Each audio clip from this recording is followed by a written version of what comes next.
Good morning mga kalagi. Magluluto ako ngayon ng giniling na baboy. Yung ginawa ko dyan, bali pinalambot ko yung giniling, hinintay na magmantika. Tapos nung nagmantika na, nilagay ko na rin yung bawang sibuyas. Yan ang madalas kong ginagawa. Tsaka kailangan yung bawang sibuyas, i-brown mo siya para lumabas yung aroma niya.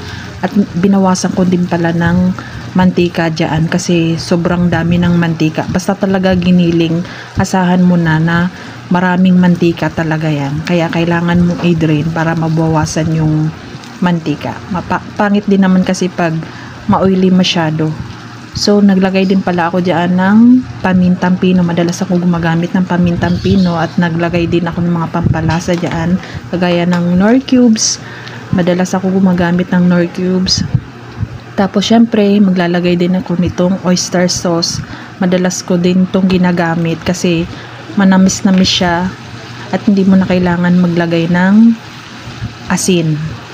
At dito pala hindi ako naglagay ng patis kasi maalat na din yung oyster sauce tsaka Knorr cubes. Minsan naglalagay ako ng patis pero ngayon hindi ako naglagay ngayon. Tapos kailangan mo lang siyang i-mekos-mekos kasi may kwento ko lang, nagluto pala ako dyan mga alas 5 na. Bali nilagay ko na rin yung carrot tsaka patatas kasi mas maganda kung may gulay. At kailangan mo lang din siyang halu-haluin para hindi masunog yung ilalim. So, yan ang ulam namin for today's vlog mga kalagi. Kayo, ano ulam nyo?